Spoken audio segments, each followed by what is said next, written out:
it's all what the guys carried in the field. So anything you want to pick up and look at, you're more than welcome to. So, and you know, at the end of it, I'll talk to you about a few of the things that are there, where they came from. But as many of you know, I've been a lifetime member, practically a lifetime member, interested in the World War II, having lived through it. I was born in 1934, you can figure that out. And more personally, as a result of losing my dad in World War II. But it was back in 1991, and you'll probably remember, Ken Burns' series on the Civil War came on PBS. And myself and about 6 other fellows here in Hershey realized that we were kind of lacking in knowledge of that battle or that war, and we started the Hershey Civil War Roundtable. Myself, Jack Thomas, John Payne, Todd Pagarulo, and a couple other fellows that worked at the Hershey factory. And we started meeting at the Hershey Library, and somebody would read a book and do a book report. And of course, today it's grown into a situation where we get top authors coming in and get 60, 70 people at our meetings over at Country Meadows, which is tonight, incidentally. So I'm missing the meeting. The vice president is missing the meeting. I did get a dispensation from the president. But anyway, it was about that same time that Rosemary and I moved our summer vacation spot from Ocean City, New Jersey to Chincoteague, Virginia. And you know, I hadn't thought too much about Chincoteague, Virginia and the Civil War from our early studies that we did at our Civil War Roundtable. I knew that at the start of the war, the Union wasn't doing very good. You know, when Fort Sumter outside of Charleston fell on April 14, 61, when Colonel Anderson surrendered. And then right after that, the Confederates under Colonel John Magruder defeated a much larger group, Union group headed by General Benjamin Butler at a place called Big Bethel, Virginia. And that was on June 10th. And then, of course, the one that we always think of as having started the war in the North was July 21st, 1861, near the village of Manassas, Virginia, which we know is the first Battle of Bull Run. And at that point in time, the Union forces had done nothing but be defeated. And there was a lot of pressure being placed on the government, on the head of the Army, who at the time was General Winfield Scott, the hero of the Mexican War. And he had a plan which he called the Anaconda Plan. And his plan was that he would take the Union Navy and he would blockade all of the ports, the inlets, the rivers, up and down the east coast of the Confederate States, you know, from Virginia, North Carolina, South Carolina, Georgia, Florida. And he would have troops would go up the Mississippi River with the Navy and blockade the Mississippi River. And the idea of the Anaconda Plan, they would just slowly strangle the South economically and would not have any great land battles that would kill a lot of people. Of course, we all know that didn't work out in the long run. But anyway, it was going to take a lot of time to do the Anaconda Plan, and the people in the North were screaming for a victory. So President Lincoln had given an order to Gideon Welles, his Secretary of the Navy, to come up with some kind of a plan to give at least some kind of a victory to the Union. So Gideon Welles got together with the people at Fort Monroe, and Benjamin Butler, General Benjamin Butler, came up with an idea of running a campaign down the East Coast and capturing the lighthouses and capturing all the forts that the Confederates were building. But I want to take you now the same period of time down south. What was happening down south? Southern states were voting for secession. And this was done with statewide voting, and a strange pattern began to develop up and down the East Coast of Virginia and North Carolina. While the states all voted for secession, some of the coastal counties and towns voted to stay in the Union. You don't hear about this. But I found it, for example, in the case of Chincoteague, Virginia, where we had started vacationing, and neighboring Assateague Island. As you've been down there, Assateague Island is National Seashore, which is an island in front of the Chincoteague Island before you get to the mainland. Anyway, they had a vote for secession, and there were only two communities on the eastern shore that voted to stay in the Union. One was, interestingly enough, Tanger Island in Chesapeake Bay, but the other one was Chincoteague, Virginia. And the tally voting for secession in Chincoteague, Virginia was 2 in favor of secession and 134 against. And they wanted to stay in the Union. Now, further south, along the Outer Banks of North Carolina, 250 residents in the Outer Banks took an oath of allegiance to the United States and promised to keep the Federals informed of any Confederate actions along the East Coast. They didn't have any real feelings about the slavery issue. That wasn't what they were interested in. It was a simple matter of economics. Most of the men living in these coastal communities near the rivers and the inlets were what they call watermen. And they made their living from the sea. And their major markets for their oysters, for their clams, for their fish products were Baltimore, Washington, Philadelphia, and New York City. Now, through the Ordinance of Secession, which had been passed for Virginia and North Carolina, one of the parts of it were said that there would be no trade with the North. So these coastal fishermen were essentially told, sorry guys, your profession is done until the war is over. Well, they didn't like that. So it got to a point even where at the end of May 1861, a group of secessionists from the mainland had gone out on Assateague Island where the Assateague Light was, Assateague Light, and extinguished it. And the very next day, a group of armed anti-secessionists from the village of Chincoteague went out and relit the light and told the secessionists, don't come back. So they had relit that light. On July 4th, 1861, our national birthday, Chincoteague Island played host to 418 men from all along the barrier islands of Maryland and Virginia, and they celebrated the 85th anniversary of American independence by signing a draft pledging, and I quote, support for the United States against all enemies. And at the time, the entire population of Chincoteague Island was 800 people. The following day, they dispatched a sloop, the Jenny Sharpley, to be commanded by an officer from the Union Navy, and they sent it to Union-held Hampton Roads with a copy of the draft. And they wanted protection from the rebels and from the with the Union Navy, and a right to ship oysters to Philadelphia. Well, when the Jenny Sharpley got to Hampton Roads and the papers were presented to Silas Stringham, Commodore Stringham, who was the commander of the Atlantic Blockade Squadron, he was enraged because he wanted to know how did this boat get through his wonderful blockade squadron of the U.S. Navy.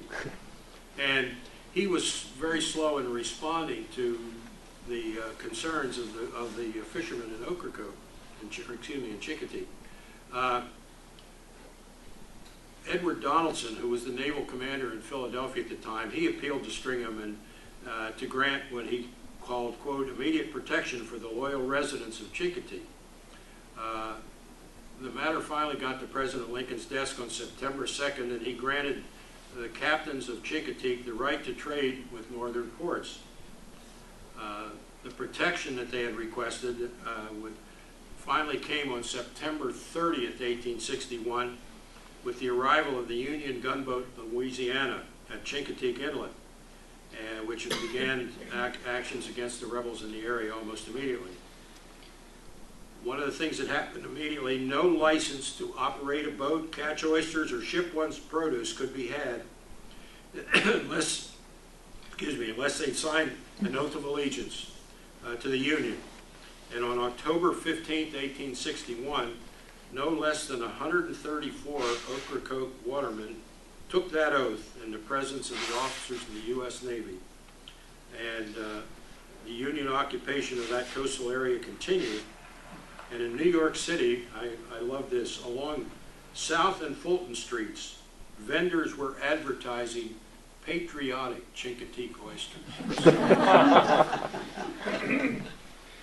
Thus, it was the original 45-foot high acetique lighthouse, which continued to serve during the war. In 1859, before the war, Congress had appropriated funds for the new 142-foot structure, but it was not started until after the war, and construction didn't resume until 1866, and the current acetique light became operational on October 1, 1867.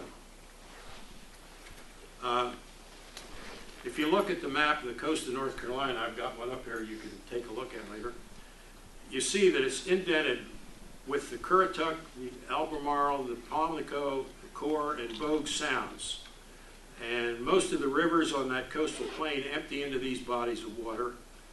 And federal commanders realized that to control these sounds with their navigable rivers, they would have to control the inlets. And if they did, they would command more than 1/3 of the state of North Carolina. And at the same time, they would be a major threat to the Wilmington and Weldon Railroad, which was the main railroad coming south out of Richmond, out of the Confederate capital. North Carolina Confederate Army was not unaware of this, and soon after secession, they began strengthening the existing ports and building forts and building new ones. Fort Fisher, the one that they did the famous movie on, at the mouth of the Cape Fear River, was begun, as were forts at each of the unguarded inlets along the Outer Banks. Fort Oregon went up at the Oregon Inlet. Fort Ocracoke, or was also known as Fort Morgan, went up just outside the Ocracoke Inlet. And Fort Hatteras and Fort Clark were built at the Hatteras Inlet. It was in the early part of summer of 1861 when General Benjamin Butler, still stinging from his defeat at Big Bethel, suggested that they take a small expedition to Hatteras and Ocracoke and destroy those, as he called them, depot for rebel privateers. The North Carolinians had what they called the Confederate Mosquito Fleet. These were shallow draft boats that operated in these sounds, and they would zip out into the ocean, capture Union shipping, and then go back into the sounds where the Union ships couldn't follow them because they were deep draft for in the Atlantic Ocean. But anyway, they had these unguarded inlets, and they needed these forts to protect them. So Butler then began to get his group together.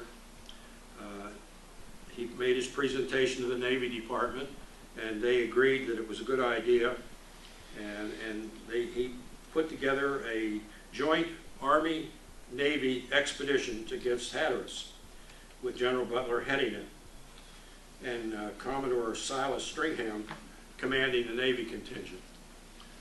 They left Fort Monroe on August 26, 1861, with a squadron consisting of 7 warships that mounted 149 guns, They steamed out of Hampton Roads south, and accompanying the warships was a fleet of transports carrying approximately 880 troops, primarily from the 9th and the 20th New York Volunteers. By the afternoon of April 27th, the force had arrived off Hatteras Inlet. Now, opposing them were less than 400 Confederates under Colonel W.F. Martin, who quickly sent word to a Colonel G.W. Johnston, who commanded a larger force at Portsmouth Island, 16 miles south, near the Ocracoke Inlet, seeking reinforcements. But they never responded to him. The Federal assault began the morning of August 28th with a heavy bombardment of the smaller Fort Clark. And under cover of this fire, 318 men and 2 guns from the New York Regiment were landed on the shore. And by noon, the Confederate defenders at Fort Clark had exhausted their ammunition, and they were ordered to spike their guns, abandon the fort, and retreat to Fort Hatteras, which was located very near the Hatteras Lighthouse. The United States flag went up at Fort Clark, and the New York Volunteers had occupied the first abandoned Confederate fort. This occupation marked 2 milestones. It was one of the first combined operations between the Union Army and Navy, and it was the absolute first amphibious landing of those forces. Now, when daylight came on August 29th, the Federal fort moved into position and began to shell Fort Hatteras. Their guns had superior range over the Confederate guns, and Commodore Stringham had developed a battle tactic where he would run his ships in a circle in front of Fort Hatteras, and they would fire when they were in front of the fort, go down around, and just in a continuous circle. Where the guns at Fort Hatteras were fixed, they couldn't traverse and follow these ships, so their fire was totally ineffective against the Union ships.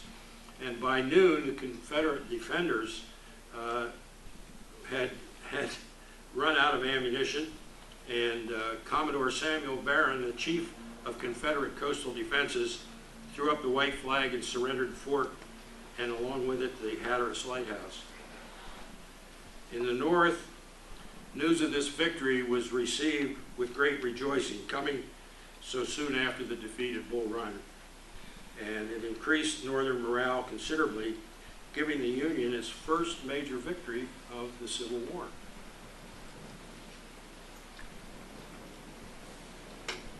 With the fall of Fort Hatteras and Fort Clark, Confederate forces shortly abandoned Fort Oregon at the Oregon Inlet and Fort Ocracoke at the Ocracoke Inlet, but not without controversy from the defenders. At Fort Ocracoke, the 2 Confederate captains, Leith and Swindell, had a meeting, and they felt that resisting the Yankees was useless, that they would all be captured, as it happened at Fort Hatteras. And they proposed evacuating Fort Ocracoke. Sergeant von Eberstein argued against this action, stating the Yankees would have to come into the Sound with small, shallow draft boats, and they didn't have them. And he felt that they could defend themselves. But he was outvoted, and Captain Swindell seized 2 of the island schooners and skedaddled with the 2 companies of Confederates that they had.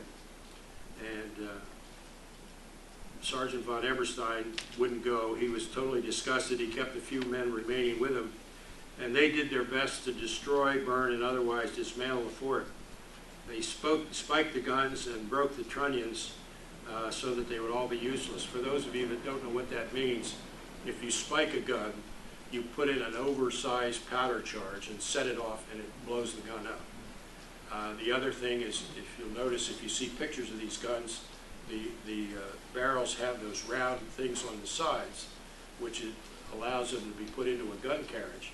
And if you break them off, you've just got a barrel that you can't position, it just rolls. So that's how they destroyed their guns.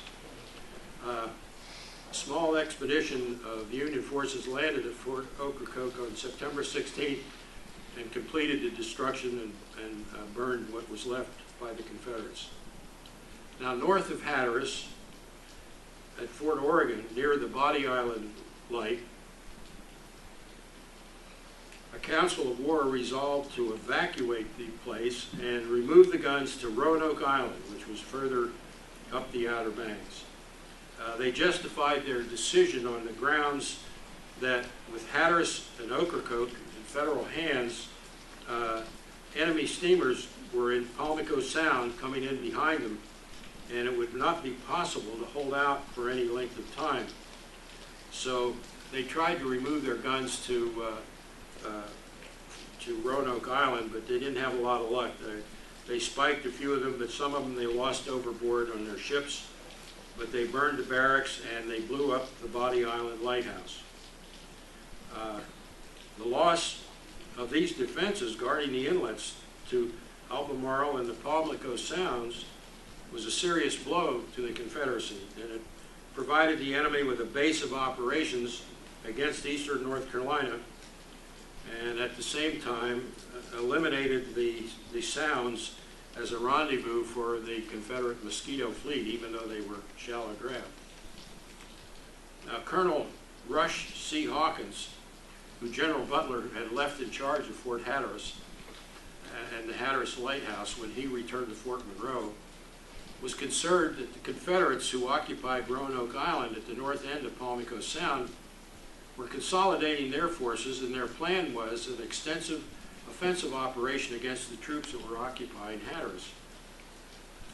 To answer this expected threat, Colonel Hawkins dispatched Colonel W.L. Brown's recently alive 20th Indiana Volunteers, a force of about 600 men, to the north end of Hatteras Island to establish a base at the village of Chicamico on the sound side, as opposed to the ocean side, of the island.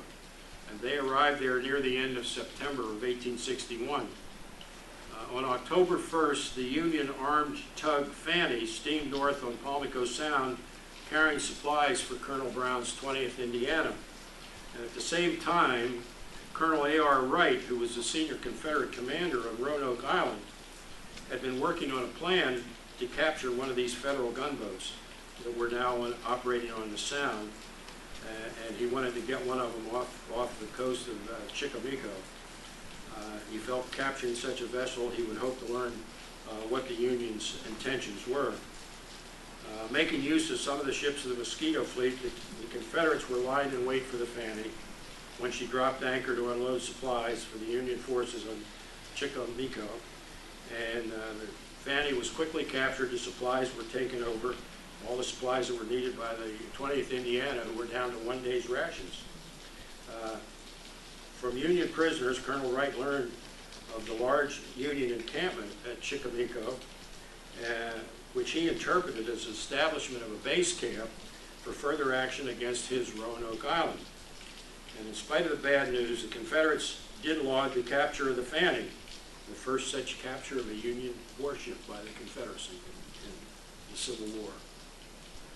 When word of the capture of the Fanny got back to Roanoke Island, the fact that a Union garrison was getting established that close at Chicamico caused some alarm, as the rumor circulated a force of more than 2,000 Union troops was preparing for an attack on the island. So Confederate Colonel Wright, commander of Roanoke Island, was quick to respond to this perceived emergency, and he planned to land troops of the 3rd Georgia on the banks above the Federals, while a regiment of the 8th North Carolina would land down the beach from Chicamico and thus would trap the 20th Indiana. Planned then, after disposing of the Indiana regiment, he would continue down the banks to destroy the Hatteras Lighthouse and recapture Fort Hatteras and Fort Clark. It took him 3 days to get ready. But on October 5th, the Confederate expedition got underway, and they arrived off Chicamico at sunrise, and the 20th Indiana lookouts reported they were heading right for their encampment. Colonel Brown of the 20th Indiana quickly sent word down the banks to Fort Hatteras to inform Colonel Hawkins of his situation. When the citizens of Chicamico informed Colonel Brown that light draft vessels would be able to come ashore and drop off Confederate troops below them, Colonel Brown called for an immediate retreat down the banks to Fort Hatteras. They left most of their equipment behind except for their personal weapons, and they were accompanied by most of the citizens of Chickamauga who felt they were in dire straits, as most of them had signed a loyalty pledge to the Union. This rather ragged retreat became known in Civil War jargon as the Chickamauga races, as the Union troops and the civilians hurried in a disorderly fashion back to the safety of Fort Hatteras. They were pursued hotly by the Georgia troops, 3rd Georgia, who had landed above Chickamauga, but the effort to land troops below the Union forces came to naught. And this gives you some idea why they had the shallow draft boats in the Sound. The Confederate ships, even though they were of light draft, could get no closer to land than roughly 2 miles. And the troops tried to wade to shore, and they waded for a mile, and then they hit deep water again. So they had to go back to their ships, and they were not able to land below the Union troops and help the 3rd Georgia. As day turned to night, the Union troops crossed the island to the ocean side and finally arrived at Fort Hatteras about midnight. Meanwhile, the pursuing 3rd Georgia troops, who were then unaware the North Carolinians hadn't been able to land, stopped and went into camp for the night between Kinnikeet and Fort Hatteras. The following morning, when they learned that the 8th North Carolina had not made land, they retreated towards Chickamauga, and their retreat was made more precarious as they were pursued by troops of the 9th New York coming up island from Fort Hatteras, and Union ships that were firing on them from the Sound. Thus, the Chickamauga races ended with the Confederates returning to Roanoke Island, the Union troops abandoning their advance site at Chickamauga, returning to Fort Hatteras, and both sides feeling they had thwarted a major offensive movement by the other. This essentially ended the battles for the Lighthouses in 1861. The remainder of the year was spent in trying to form a government of that coastal area loyal to the Union. While the paperwork was accomplished, it essentially came to naught as the new government's selected senator was never able to be seated by Congress. The one unusual accomplishment was a call for volunteers for the Union Army among the residents of Hatteras Island, which resulted in the formation of Company I of the 1st North Carolina Union Regiment, who were assigned to garrison duty at Fort Hatteras, as some 50 or 60 islanders responded to that call. When I was doing this research a few years back, I learned from Hatteras Civil War author and historian Drew Pullin, who I have 2 of his books over here, that there was a monument to this Union company at the north end of Hatteras Village. And I wanted to go take a picture of it for this slideshow. And I couldn't find it. So I stopped at the community center in Hatteras, and I saw 2 men were doing some painting, doing some maintenance. And I went up in all innocence and I said, can you tell me where the monument to the Hatteras Union Company I is located? And I learned very quickly that the War of Northern Aggression is not over. Because they turned to me and said, we ain't gonna tell you no GD Union monument is, and just turned around and killed the page. So that was the end of that quest. But as to the lighthouses themselves, which figured so much into the events of 1861 and the later Burnside expedition of 1862, I'll give you a rundown, and these I've got the slides. So I'm going to pop down here to this first seat, and I'm going to ask Jim to turn the lights off and show you some slides.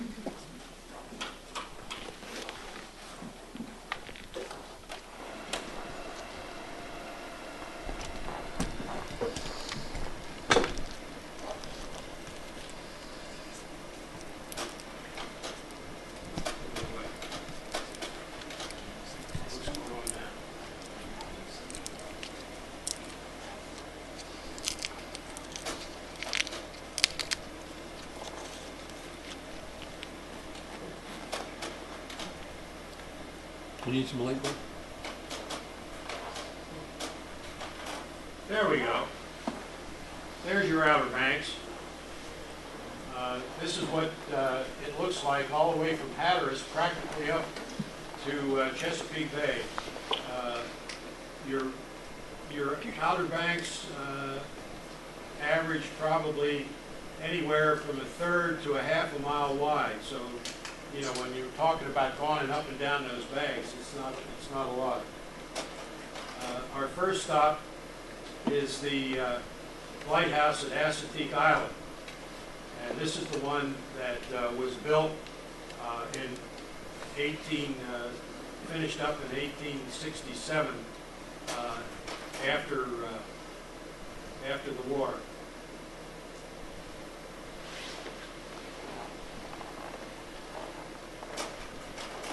This is what they call the oil shed there because the lights themselves were fed by coal oil.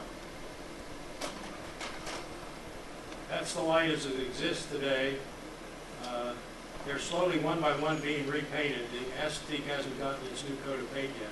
And you'll notice each of these lights has a very distinctive pattern of the white stripes to let the mariners know which light they're looking at.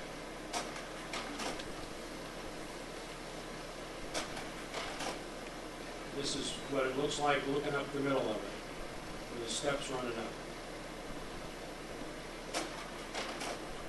And that's the keeper's house.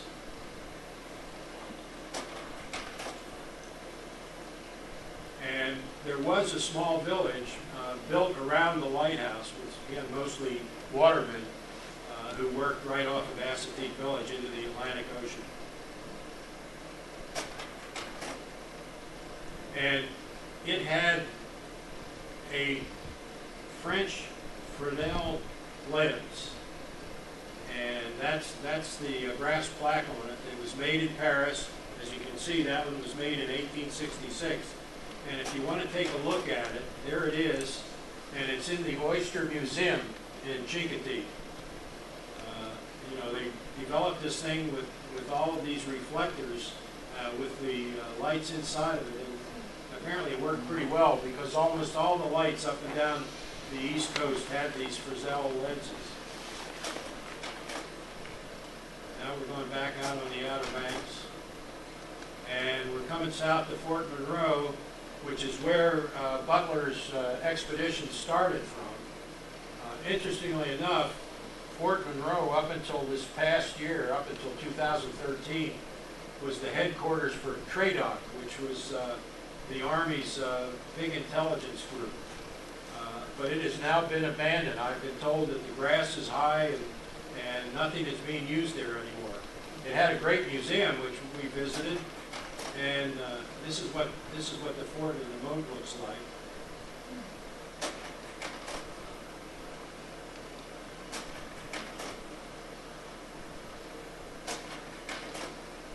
And the significance of that door leads into the area where Jefferson Davis was imprisoned after he was captured at the end of the war. He was imprisoned at Fort Monroe until they decided what they were going to do with him.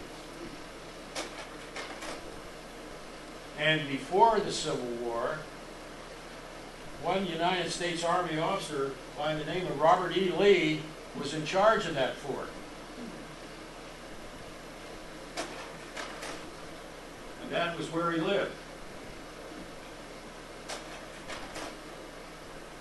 They have a small lighthouse at Fort Monroe, which has been there for a long, long time. But as you can see, it's not very tall. It's even shorter than the Ocracoke light. And it didn't have much significance in the Civil War.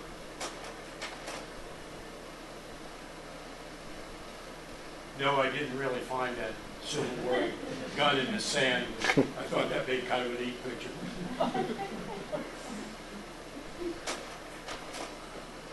We move on down to the Currituck light, and this one was designed by the same person who did the Hatteras light and the Body Island light, and the one down senior moment. I can't think of the one down there at Cape Fear. But his name was Stetson, and he designed those. I've got some of his drawings up here that you can look at. This is probably one of the prettiest lights, and it doesn't have any painting at all, which I guess is its significance because it's the only one that isn't painted.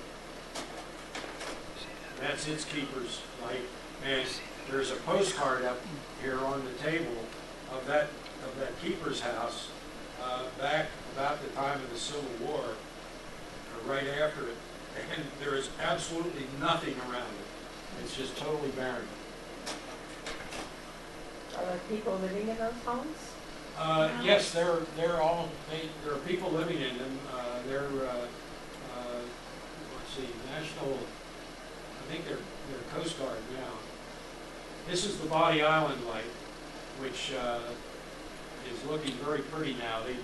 They had a scaffold all the way up it for almost 2 years, and they totally rebuilt this one. And that little house is just their oil light, where they kept the light of the oil from the lights in the house. This is the keeper's house.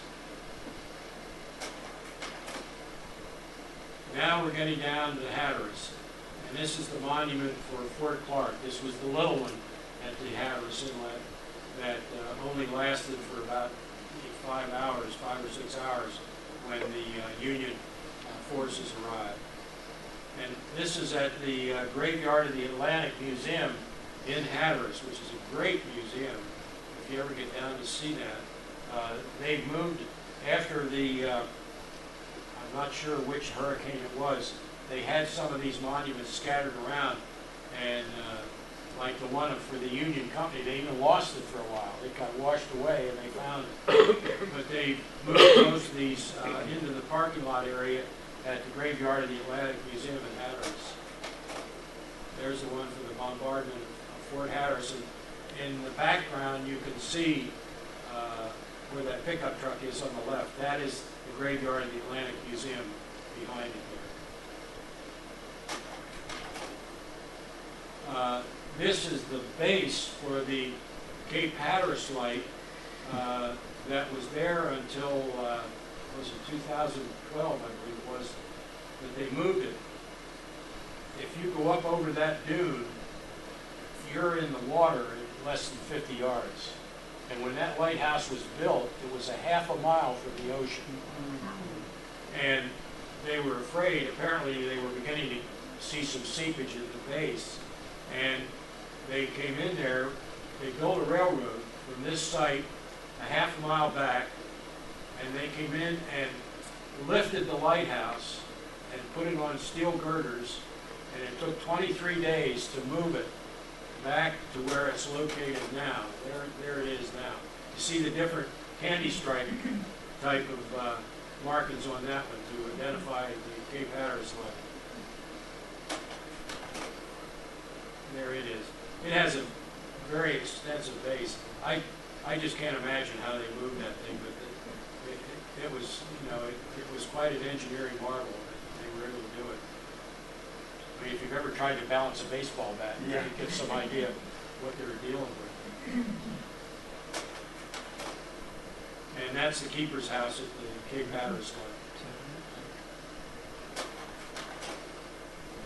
And this monument is right in the center of the village of Hatteras, and it is a copy of that August 30th, 1861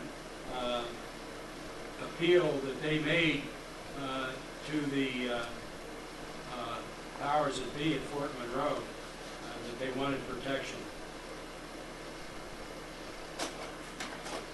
That one was, as I mentioned, the Civil War author Drew Pullen is manager of the bank in the village of Hatteras, and this one is right in the front yard, so there was no problem trying to find that one. And now we move on down to Ocracoke. And this is the only original light on the Outer Banks that was there during the Civil War. The Ocracoke light, they built one in I think it was 1789 on a little sandbar out in the middle of the channel, and with the sand shifting, it wasn't usable anymore, and then it got struck by lightning and burned. It was made out of wood. So this current light at Ocracoke was built in 1823, and it's a beauty. There it is with the keeper's house, and it's 70-some feet high. And certain days you can go inside it. There it is. I love that one. And that's the keeper's house. And this is the monument there of the Battle of Fort Ocracoke. I think it's a little idealized because it has that gunboat tug Fanny, and it's attacking the fort, which I don't think really ever happened. But it shows the fort burning, you know, where the Confederates set it. And the monument, I was surprised to see all the names at the top are the residents of Ocracoke who fought in the Confederate Army. The ones on the bottom are the ones that fought in the Union Army. There is a bit of a disparity there between the two. And the other thing, while I was there, and this is not Civil War, this is World War II, but I thought you might be interested in it. This is the British cemetery on Ocracoke Island. During World War II, early on, when the German submarines were just devastating Allied shipping up and down the East Coast, the British loaned the U.S. Navy a number of ships and crews, and they were very small ships, even smaller than a destroyer tender. They only had a crew of about 10 people, but they were mounted with a couple of guns, and their idea behind that was to keep the submarines from the Allied shipping. And the crew had visited Ocracoke Island, and about 2 weeks later, their bodies started washing up on the shore. And they buried them all there in what's called the British Cemetery in Ocracoke. And the state of North Carolina has deeded this piece of ground to England. This is a piece of England. And there they are, the Captain Cunningham of the ship, and I think 2 other ones are identified, and then there's a couple of unknowns. And my concluding slide is, for those of you who are familiar with the Rupert Brooks poem, you know, there is this little piece of England. I don't know if it's totally in focus where you can read it or not. But anyway, this brass plaque is right there at the British Cemetery. And that completes my program. Anybody have any questions at all? Are the lighthouses functional today, or are they just decorative? Would you say you took the lenses out? Well,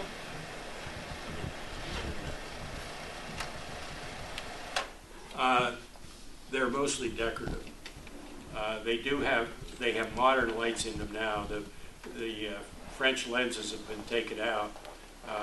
As I said, the one from Hatteras is in the museum there at the Graveyard of the Atlantic Museum in Hatteras, and the one from Ocracoke, or from Assateague, is in the Chincoteague Museum, Oyster Museum in Chincoteague, Virginia.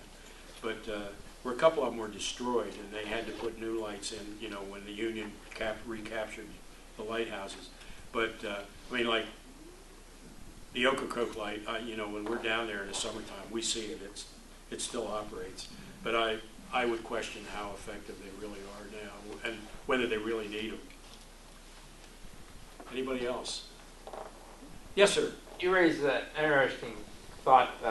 You said about the North Carolina deeding that land to England. Is there any land in Europe that is deeded to the United States because of the cemeteries over there? Ray, I'm not sure. You know, as you and I have talked, my dad's buried in Henry Chappelle Cemetery in Belgium, and I believe that Belgium has deeded that land to them. It's very close to the cemetery in Margraten in Holland, only about 20 miles away. But I'm not sure whether they've deeded that over. But and of course you have, you know, a couple of big cemeteries in England, mostly for the 8th Air Force, that are there. But anyway, feel free to come up and look at some of these things. I can tell you a little bit about them. This one is a family relic. It's an 1841, what they call a Mississippi rifle. And these were used by both sides when the Confederacy was formed. They captured a lot of Union arsenals. And the Mississippi rifle, as these were called because of their use during the Mexican War, was very accurate. And these were used a lot by Southern sharpshooters. And my great-great-grandfather was a male nurse at a Union hospital. And they brought this Reb sharpshooter in, and somebody shot out of a tree.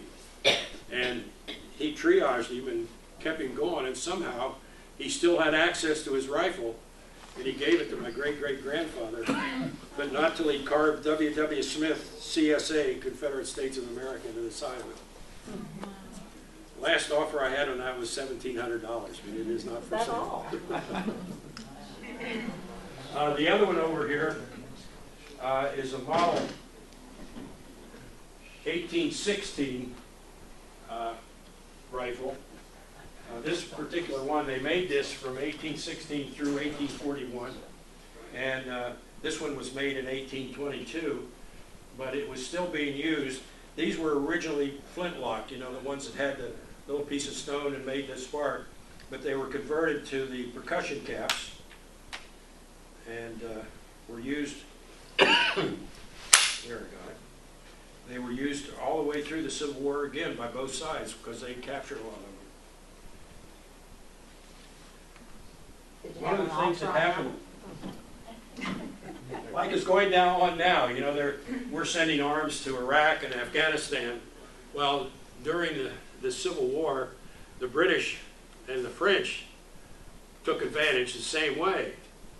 And they shipped everything under the sun over here, a lot of their weapons that were obsolete for their use.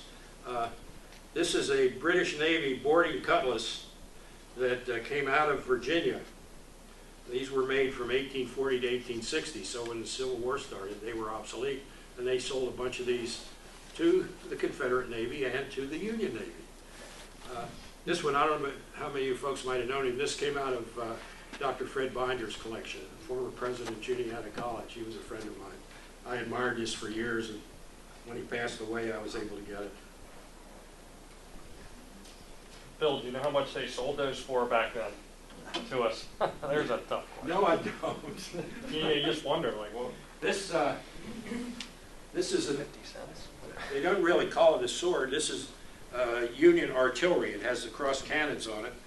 And what these were used for, more than for fighting, were clearing fields of fire. When you set up a cannon, you had to hack down all the bushes so you could see where you wanted to fire. And that probably hacked more bushes than it ever challenged a Confederate soldier.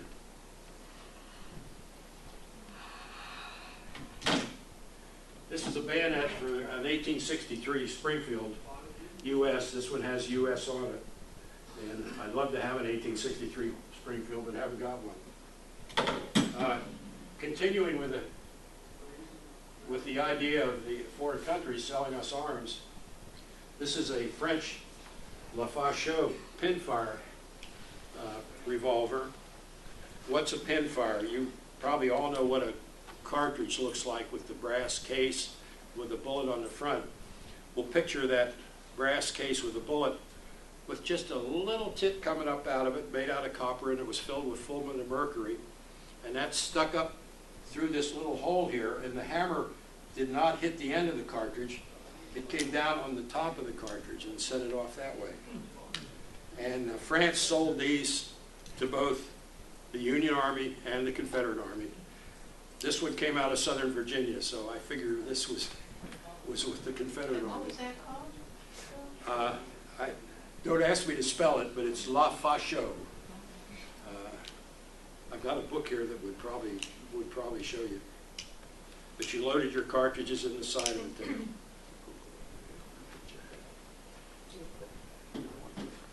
This other one is, again, is made in Paris, and look at the size of the caliber on that thing. It was a single shot, and these were kind of a last ditch. When you ran out of ammunition with your rifle, you had one shot left, either for yourself or one more shot at somebody else. The rest of the things you might want to look at, I've got some reproductions of things that appeared in Leslie's Weekly of the battle for Fort Hatteras and the camp that the Union forces made there. And these are reproductions of the drawings for the lighthouses. We've got one for Body Island, Cape Lookout, Assateague, and Hatteras. And this, I've never gotten this frame, but this tells you about the Civil War lighthouses all the way through the Outer Banks. I'm only halfway there. Part 2 of this talk is going to be gone from Ocracoke south. So anyway, feel free to come up and take a look at any of this. Yes, ma'am? The lighthouse keepers, the houses Yes. were fairly large. Did they? Oh, they lived there with their families. They lived there, I mean, they didn't commute to the lighthouse. They lived right there, and some of them had, 4 or 5 kids. Okay. I always imagined those being small houses. I guess I was wrong. Anybody else? Well, thank you very much. Thank you. Thank you, Bill. I'll put you to sleep. Thank you.